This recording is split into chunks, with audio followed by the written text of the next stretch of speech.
আসসালামু আলাইকুম প্রিয় পাঠক পাঠিকারা, শুরু করছি উপন্যাস আমার আলাদিন। লেখক জাবিন ফোরকান, পর্ব সংখ্যা ৪, ভয়েস বাই আরবি।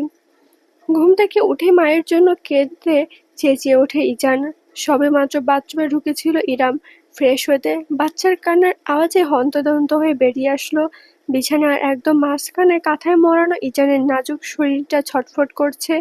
ছোট হাত পা এদিক ওদিক ছড়াছড়ি করে মায়ের কাছে পাওয়ার জন্য দাবি বেশ করছে। ইরাম দ্রুত বিছানায় গেল, ছেলেকে কোলে তুলে বুকের সাথে চেপে দোলাতে লাগলো। এই যে আম্মু, এখানে আছি বাবা, দেখি দেখি। কাঁদে না আমার প্রিন্স, তুমি না স্ট্রং বয়, তাই না? আম্মুর স্ট্রং বয়। ইজানের মুখে অসংখ্য ছোট ছোট আদুরে চুমু দিয়ে ভরিয়ে তুলে ছেলেকে শান্ত করলো। ইরাম গালে গাল ঠেকিয়ে বুঝি জননীর শরীরের উষ্ণতায় নিজেকে ভোলালো। মুচকি হেসে ইরাম ছেলেকে শুরুতে কিছুটা দুধ খেয়ে নিল। মাত্রই ঘুম থেকে উঠেছে যেহেতু, আবার এক্ষুনি ঘুমাবে না, খানিকটা সতেজ বাতাসে থাকলে ভালো লাগবে। তাই ভাবনা চিন্তা থেকে ইরাম পুনরায় পরনের সালোয়ার কামিজটা ওড়না ঠিকঠাক করে নিয়ে ছেলেকে সুন্দর করে একটা কাঁথায় পেঁচিয়ে গেস্ট রুমের বাহিরে বের হলো। সামিয়া হাসপাতাল থেকে ফেরার সাথে সাথে আবার বাহিরে চলে গিয়েছে। কিচেন ভর্তি কেজির পর কেজি মিষ্টি প্যাকেট। তার চেহারায় অকৃত্রিম খুশির ঝিলিক ছিল সবসময়। ছেলের বিয়ে নিয়ে উৎসাহের কোনো কমতি নেই। সিদ্ধান্ত হয়েছে বাড়িতে ছোটখাটো একটা অনুষ্ঠান করে আকদ হবে সাইবান আর ইরামের। এক হাতে সব আয়োজনে ছোটাছুটি করছে সামিয়া। সাইবানও সকাল থেকে বাড়িতে ছিল না, এখন ফিরেছে কিনা ইরামের জানা নেই। ছেলেকে কোলে নিয়ে লিভিং রুমের দিকে যেতে যেতে একবার সকালের ঘটনা মনে করলো ইরাম। সাইবানের বলা কথাগুলো এখনো কানে বাজছে তার। ছেলেটা এমনভাবে কথা বলল কেন? ইরাম কেন হিংসা করে সাইবানকে পরনারীর সম্পর্কে বলেনি? যে ট্রমার মধ্যে দিয়ে অরণ্যকে নিয়ে গিয়েছে, সেই ট্রমা দ্বিতীয়বার মোকাবেলা করার শক্তি তার নেই। সাইবান আজকালকার ছেলে। উপরন্তু ইরাম এখনো ছেলেটাকে ঠিকমতো বুঝতে পারছে না। সাইবান ছোটবেলার সাইবানের সঙ্গে আজকের সাইবানের আকাশ পাতাল ব্যবধান। ভরসা নামক গুণটা বিলুপ্ত হয়ে গেছে তার মন থেকে, কিন্তু সাইবান তার একটা বাস্তবসম্মত অনুরোধের ভিত্তিতে এমন একটা প্রতিক্রিয়া কেন করলো? সে কি ইরামের সাথে মজা নিতে চাইছে? হতে পারে। ছেলেটাকে বুঝতে আরো অনেক কাঠখড় পোড়াতে হবে তাকে। লিভিং রুমের কাছাকাছি পৌঁছাতে ইরাম টের পেল ভেতরে অনেক মানুষের উপস্থিতি। গানের আওয়াজ ভেসে আসছে, মিউজিকের আওয়াজের গম গম করছে লিভিং রুম। ইরাম ইজানকে কোলে নিয়ে ঢুকতে গিয়ে করিডোর থেকে খেয়াল করলো সোফায় বসে আয়েশ করে টিভিতে গানের ভিডিও দেখছে সাইবান।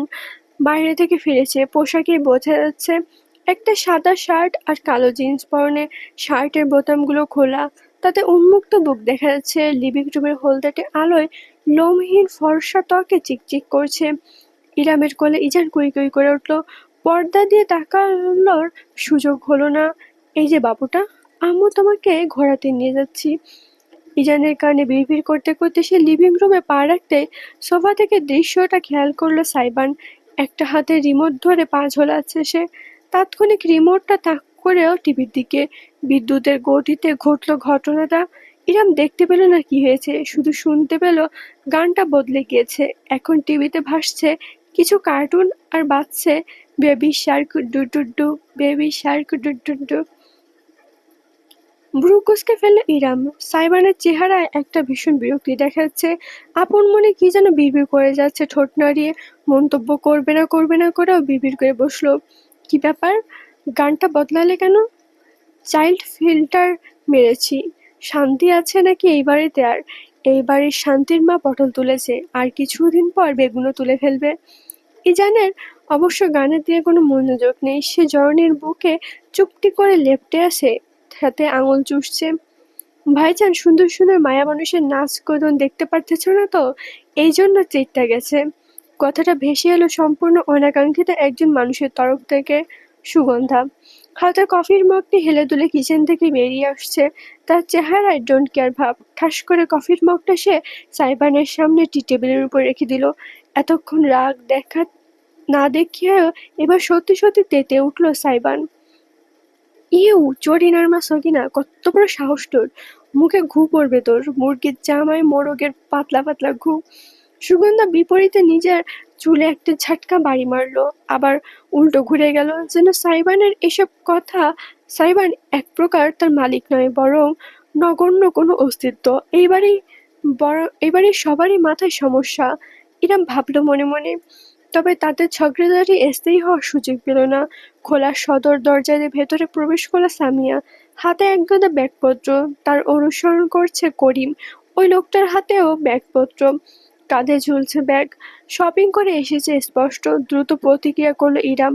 হুট করে সাইমনের দিকে ইজানকে এগিয়ে দিয়ে বলল, ধরো তো একটু।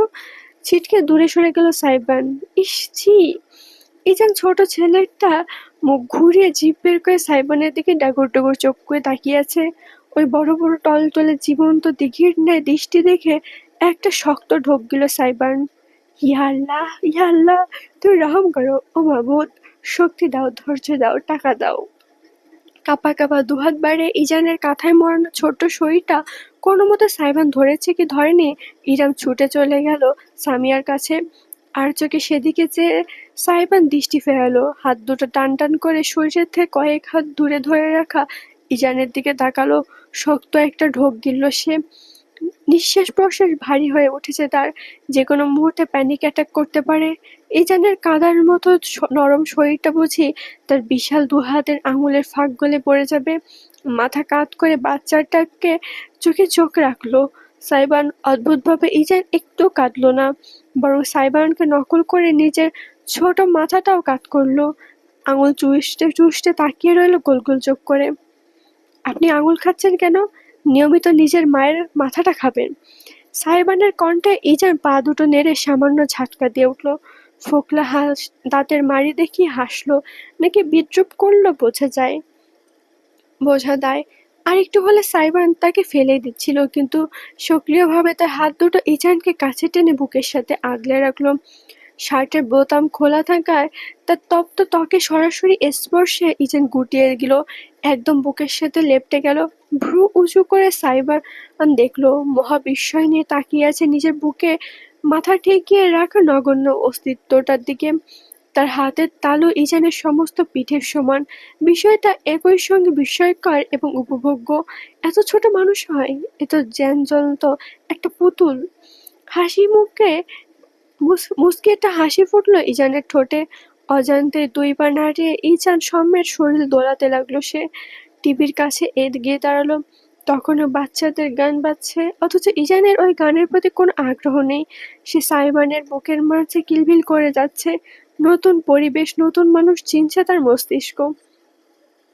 বাচ্চা ফিল্টার তোর পছন্দ না? তাহলে কি পছন্দ? বেলি ডান্স দেখবি?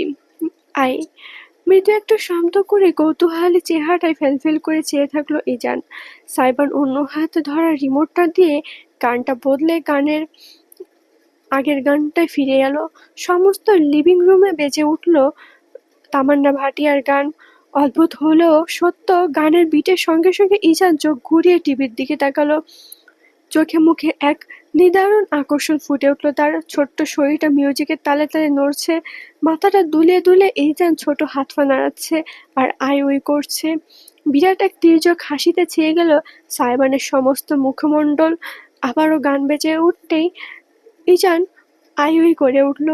এক হাতে ইজানকে ধরে রেখে আর এক হাত ঘুরিয়ে ঘুরিয়ে লাফাতে লাগলো সাইবান। তার ভয় ডর সব ভেঙে গিয়েছে। সামিয়া আর ইরাম দুজনেই তখন সবেমাত্র কথা বলতে বলতে রুমের মাঝখানে এসে পৌঁছেছে। সামনের বিপজ্জনক দৃশ্য থেকে আঁতকে উঠল ইরাম। সামিয়ার হাত থেকে শপিং ব্যাগগুলো সে সাহায্য করার উদ্দেশ্যে নিজের হাতে নিয়েছিল, সেগুলো ঝরঝর করে পড়ে গেল মেঝেতে। উদাম লাফিয়ে চলেছে সাইবান। সিটি বাজাতে বাজাতে তার বুকে লেপ্টে আছে ইজান। এক হাতে আঁকড়ে ধরে আছে দণ্ডহীন মারি দেখিয়ে হাসতে হাসতে অতি উৎসাহ নিয়ে টিভির পর্দার দিয়ে তাকিয়ে। আলাদিন! ইরাম সহসা ছুটে যেতে নিল, কিন্তু পেছন থেকে সামিয়া তার এক হাত আঁকড়ে ধরল। আটকাস না, বন্ডিং হতে দে। দ্বিধায় থেমে গেল ইরাম। বিচলিত দৃষ্টিতে সামিয়ার দিকে ফিরল। মুচকি হেসে তিনি আশ্বাস দিলেন, চিন্তা করিস না, আমার সাইবান অতটা কেয়ারলেস না। যেন সামিয়ার উক্তিটিকে কটূক্ষ করতে তাৎক্ষণিক সাইবান ভয়ঙ্কর রকমের আর্তনাদ ভেসে এলো। আহ! হেগে দিয়েছে। ফাঁক বাঁধ ভেঙে খুলে গেছে। হেগে ভাসিয়ে দিয়েছে পটলাটা। ইয়াক! ঝট করে মাথা ঘুরিয়ে ইরাম আর সামিয়া দুজনেই দেখলো ইজানকে জড়ানো কাঁথাটা ভিজে আছে। সাইবানের খোলা বুকের উপর জ্বলজ্বল করছে বাদামি বর্ণের তরল মানব শিশু বর্জ্য। ঢলে উঠল সাইবান। ইরাম আর থাকতে পারল না, দৌড়ে গিয়ে কাঁথা সমেত ইজানকে নিজের কোলে তুলে নিল। কিন্তু ততক্ষণে কাজ জাহর হয়ে গিয়েছে। সাইবান টিভি ক্যাবিনেট আঁকড়ে ধরে নিজের পতন ঠেকাচ্ছে। চেহারা বিকৃত হয়ে গেল তার ঘৃণায়। Walk walk! সরি, একটু আগে দুধ খাইয়েছি তো। হাতের কাছে কিছু না পেয়ে নিজের গলার ওড়নাটা দিয়ে সাইবানের বুক মুছতে লাগলো ইরাম। কাপড়টা টেনে নিয়ে নিজের শরীর ঘষতে ঘষতে লাল বানিয়েছে সাইবান। খেকে উঠল, পোটলার ঘরে পোটলা, ফরজ নফল ওয়াজিব সব গোসল দিতে হবে আমাকে। দেখিস তুই, আর যদি তোকে কোলে নিয়েছি আমি। Walk walk! সব কিছু ফেলে মুখ চেপে ধরে ছুটতে ছুটতে সাইবান দোতলায় উঠে গেল। সেখানে করিডোরে বেসিং আছে। দূর থেকে তার বমি করার আওয়াজ ভেসে আসছে স্পষ্ট। ঝড় একটু শান্ত হতে সামিয়ার অট্টহাসির শব্দ শোনা গেল। আমার নাতি একদম বাপের উপরে গিয়েছে জানিস। সাইবানের বাবা যখন ওকে প্রথম কোলে তুললো, হিসু করে লোকটার জামা কাপড় ভাসিয়ে দিয়েছিল। লোকটার মুখে ঢুকে গিয়েছিল। হাই খোদা! এরপর 10 দিন সাইবানকে কোলে নেয়নি আর। হা হা! ইরাম এত কিছুর মাঝে হাসবে নাকি আফসোস করবে বুঝতে পারছে না, কিন্তু মুখের ভেতরে ভরা উষ্ণতা তাকে বুঝিয়ে দিল বহুদিন বাদে সে কিছুটা সুখ সুখ অনুভব করছে। পরের দিন সকালে ইরামের ঘুম ভাঙলো মৃদু কোলাহলের কারণে। বিছানায় শটাং হয়ে উঠে বসলো সে। ঘড়ির দিকে তাকালো। সকাল 9:30 বাজে। ঈশান গত রাতে অনেকবার জেগেছে। তার যত্ন নিতে নিতে ভোরের দিকে ঘুমানোর সুযোগ পেয়েছে ইরাম, যার কারণে এতটা দেরি হয়ে গেছে। বাইরে থেকে উত্তেজিত কণ্ঠস্বর ভেসে আসছে, অচেনা। ইরাম বসে থাকতে পারলো না। ঘুমন্ত ছেলের দুপাশে দুটো কোলবালিশ দিয়ে সুরক্ষিত করে নেমে পড়লো।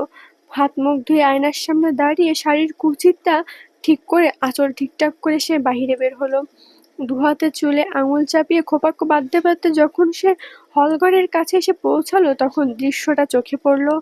জর্জেটে শাড়ি পরনে এক সুদর্শন রমণী দণ্ডায়মান। স্ট্রেট করে চুলগুলো পিঠে ভাসিয়ে নিচে নেমেছে কোমর ছাড়িয়ে। চেহারায় একই সাথে মায়া এবং কঠোরতা। হাতে রেশমি চুড়ি। খানিকটা কিছুটা নতুন বউ ধরনের প্রভাব আছে ভেতরে। সামিয়ার সঙ্গে বাকবিতণ্ডে লিপ্ত হয়েছে সে।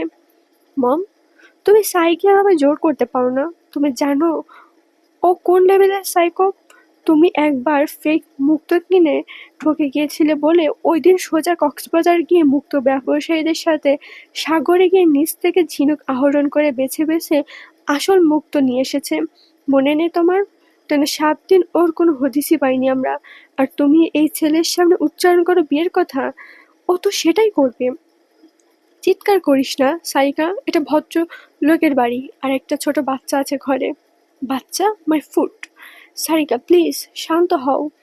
সারিকাকে থামাতে এতক্ষণে একপাশে দাঁড়ানো দীর্ঘদেহী পুরুষ এগিয়ে আসলো।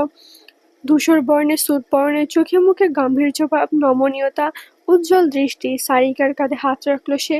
এই পুরুষটাকে না চিনলেও রমণীটিকে চিনতে বেগ পেতে হলো না ইরামের। সাইবানের একমাত্র বড় বোন সারিকা বিনতে আহমেদ। ইরামের যতদূর মনে পড়ে একে অপরের সাথে 2 কি 3 বছরের ব্যবধান তাদের। যতদূর শুনেছে গত বছর সারিকার বিয়ে হয়ে গেছে। তাহলে পুরুষটা হয়তো তার স্বামী। ইরাম খানিকটা ইতস্তত করলো, কিন্তু ততক্ষণে সামিয়া তাকে দেখে ফেলেছে। তাই আর পালিয়ে ভেতরে ঢুকলো না ইরাম। মোলায়েম কণ্ঠে বলল, কেমন আছো সারিকা? বহুদিন বাদে তোমায় দেখলাম। সারিকা শটাং হয়ে ঘুরে দাঁড়ালো। ইরামকে দেখে চোখে মুখে বিতৃষ্ণা ছেয়ে গেল। কাঁধ থেকে পুরুষালী হাতটা ঝটকা দিয়ে সরিয়ে হনহন করে হেঁটে গেল ইরামের সম্মুখে। ফালতু পেঁচাল বাদ দাও ইরাম আপু, তোমার লজ্জা করে না নিজের হাঁটুর বয়সে একটা ছেলের ঘাড় চেপে বসতে? What is your self respect? Iram বাকরুদ্ধ হয়ে গেল। সারিকা মেয়েটা খারাপ না, ছোটবেলায় যতদূর দেখেছে, সাক্ষাৎ আর কথাবার্তা হয়েছে, কখনোই তাকে এভাবে অপমান করে কথা বলেনি। অথচ আজ বলছে। ইরাম সারিকাকে দোষ দিতে পারল না। সমাজের মানুষ মাত্রই তার এবং সাইবানের বিয়েটাকে কটূক্ষ করে দেখবে, সেটা সে জানে। Sarika, behave yourself. মানুষের সঙ্গে এমন ব্যবহার করা শিখিয়েছি আমি তোমাদের। যা, ঘরে যা। তোর মাথা গরম আছে, আমরা এই বিষয়ে পরে কথা বলবো। তপ্ত দৃষ্টিতে একবার সামিয়াকে দেখে গটগট করে হেঁটে সারিকা অন্তর্মহলে আড়াল হলো। পিনপতন নীরবতা ভর করলো সমস্ত ঘর জুড়ে। সামিয়া একটা দীর্ঘশ্বাস ফেলে সোফায় বসলেন, এক হাতে কপাল ঠেকিয়ে রাখলেন। ইরাম ভীষণ অস্বস্তি বোধ করছে, বুঝতে পারল না সে চলে যাবে নাকি থাকবে। তবে সিদ্ধান্ত নেওয়ার আগে সুদর্শন পুরুষটি এগুলো তার দিকে থেমে বলল, দুঃখিত মিস, আপনি কিছু মনে করবেন না। আসলে সাইবানের বিয়ের কথা জানার পর থেকে সারিকা একটু রেগে আছে, ভাইকে নিয়ে একটু বেশি চিন্তিত। ওর হয়তো ওর হয়তো আপনাকে আঘাত করার উদ্দেশ্য ছিল না। ওর পক্ষ থেকে আমি আপনার কাছে ক্ষমা চাইছি। না, আমি কিছু মনে করিনি। ওর মনের অবস্থা আমি বুঝতে পারছি। মুখ তুলে পুরুষটির স্নিগ্ধ মুখের দিকে তাকালো ইরাম। আপনি আমার জামাই। সামিয়া মাঝখানে বলে উঠল। পুরুষটি আবার নিজের ডান হাত এগিয়ে দিয়ে স্মিথ হেসে জানালো, Simir, Misir, Misir Iqbal. You call me just ভাইয়া। ইরাম না চাইতেও খানিকটা হেসে ফেলল। মিসির, লাইক হুমায়ুন আহমেদের মিসির আলী? হা হা, সবাই বলে। আমার মা ভীষণ হুমায়ুন ভক্ত ছিল। মিসিরকে তার এতই মনে ধরেছে যে ছেলের নামটাই রেখে দিয়েছে চরিত্রের নামে। ইরাম মিসির হাত ধরল, বলল, ইরাম কিবরিয়ার, you call me just Iram. Misir ভাইয়া। মাথা দুলে সম্মতি জানিয়ে নিজের হাতটা সরিয়ে নিল মিসির। সামিয়ার দিকে ফিরে বলল, মম, আমি তাহলে আসছি। ফার্মের একটা প্রজেক্টের কাজ আছে, সামিয়াকে পৌঁছে দিতে এসেছিলাম। সে কি, তুমি থাকবে না? কালই তো বিয়ে, সকাল সকাল চলে আসবো কাল। তা তো হবে না বাবা, এত কাজ করবে কে? আমার বয়স হয়েছে, তোমাকেই তো সামলাতে হবে। মিসির খানিকটা ভেবে বলল, আচ্ছা মম, আমি আজ রাতে চলে আসবো। ঠিক আছে, তবে এখন একেবারে শুকনো মুখে তো আমি তোমাকে বের হতে দেব না। সরি, নাস্তা করে যাও। না না, আমরা খেয়ে বেরিয়েছি। তাছাড়া আমার দেরি হয়ে যাচ্ছে। তবে আপনি চাইলে এক কাপ চা দিতে পারেন। সুগন্ধাকে একটু বাজারের দিকে পাঠিয়েছি করিমের সাথে। তুমি বসো, আমি এক্ষুনি করে দিচ্ছি। এবার ইরাম এগিয়ে এলো। না খালামণি, তুমি বসো, ওনার সাথে কথা বলো। এমনিতেও কয়েকদিন ধরে খুব কষ্ট করছো, আজ একটু ছুটি পেয়েছো। আমি চা করে আনছি তোমাদের দুজনের জন্যই। পারবি? আচ্ছা যা, লক্ষ্মী মেয়ে আমার। এর মধ্যেই বাড়ির বউয়ের দায়িত্ব বুঝে নিচ্ছিস। মৃদু হেসে ইরাম কিচেনের দিকে চলে গেল। সুগন্ধা যখন থেকে নাস্তা দিত তখন তাকে হাতে হাতে টুকটাক সাহায্য করে দিতে গিয়ে জেনেছে কোথায় কি আছে। তাই চা পাতে চিনি, দুধ ইত্যাদি খুঁজে পেতে সমস্যা হলো না। চুলায় কেটলি বসিয়ে তাতে দুধ দিয়ে প্রথমে ভালো করে ফুটিয়ে নিল সে। খানিকটা চিনি দিয়ে তাতে চা পাতে ছেড়ে দিতে ধীরে ধীরে ধবধবে সাদা তরলটা বাদামি বর্ণ ধারণ করতে শুরু করলো। দুটো কাপ ট্রেতে রেখে সঙ্গে কিছুটা কুকিজ প্লেটে সাজিয়ে নিল। ইরামের ঘরের কাজকর্ম করতে বেশ ভালোই লাগে। চা প্রায় হয়ে আসলে সে আঁচটা খানিকটা কমিয়ে ভালোভাবে ফুটতে দিল, যাতে চা মজাদার হয়। ঠিক তখনই নিজের পেছনে অদ্ভুত একটা উষ্ণতা টের পেল। কিছু বুঝে ওঠার আগে শক্ত পুরুষালী বুকের সঙ্গে ধাক্কা লাগলো তার পিঠের। সঙ্গে সঙ্গে দুটো পুরুষালী বাহু ঠিক তার দুপাশে সামনের কাউন্টারের উপর এসে বসলো। চিনতে একটু বেগ পেতে হলো না ইরামের। ঠিক পেছনে দাঁড়িয়ে আছে আলাদিন। আলাদিন, কি সমস্যা? এমন অভদ্র আচরণ করছো কেন? খানিকটা ঝাঁজ নিয়ে শুধালো ইরাম। ছেলেটা এভাবে হঠাৎ হঠাৎ তাকে ভড়কে দেয় কেন? এমন অপ্রস্তুত অবস্থায় ফেলার কোনো মানে হয়? ঘাড়ের উপর সাইবানের তপ্ত নিঃশ্বাস ছুঁয়ে যেতে ইরাম খানিকটা ঝটকা দিয়ে বলল, প্লিজ, আমার এসব একদম পছন্দ না। আমি মজার মুডে নেই, দূরে যাও আলাদিন। অথচ একটুও নড়ল না সাইবান, বরং আরো কাছে সরে এলো। ইরামকে রীতিমতো কাউন্টারের সাথে লেপ্টে যেতে হলো। মুখ নিচে নামিয়ে ইরামের কানের কাছে ফিসফিস করে বলে উঠল সাইবান, বলেছিলাম না পরপুরুষ আপনার জন্য নিষিদ্ধ। কি উল্টাপাল্টা কথা বলছো? কিসের পরপুরুষ? কিসের পরপুরুষ? চা বানাচ্ছেন কার জন্য? থমকে গেল ইরাম। চুলায় টকবক করে ফুটতে থাকা চায়ের দিকে প্রসারিত দৃষ্টিতে তাকালো। সাইবান তার ঘাড়ে তার ঘাড়ে থুতনি ঠেকিয়ে কণ্ঠ খাদে নামিয়ে বলল, চা বানানো হয়, আবার হ্যান্ডশেকও করা হয়। নাইস। আজকের পর্ব এই পর্যন্তই। কেমন হয়েছে অবশ্যই জানাবেন। আর লেট করে দেওয়ার জন্য দুঃখিত। আসলে দুঃখিত বললেও লাভ নেই। আমি আসলে এত পড়াশোনার চাপে এতটাই ব্যস্ত যে আমার সময় হয়ে উঠতেছে না। আজকে এখন তো পড়াশুনো ফাঁকি দিয়ে তাই ভয়েস রেকর্ড করতেছি। মানে কি আর বলবো, বর্তমানে তো সবাই পড়াশুনোর পরীক্ষার ঈদ দেখতেই পারতেছেন। শিক্ষা বোর্ড আমাদের ঠিক এতটাই চাপে ফেলিছে যে বলার মতো না। অনার্সের পড়াশোনা নিয়ে এতটাই প্রেশারে আছি, তো যার কারণে আমি ঠিকঠাক মতো গল্প দিতে পারতেছি না। তবে 28 তারিখ আমার পরীক্ষা শেষ হবে। 28 তারিখের পরে আমি ইনশাল্লাহ দিতে পারবো আশা করতেছি। সবাই ভালো থাকবেন, ধন্যবাদ।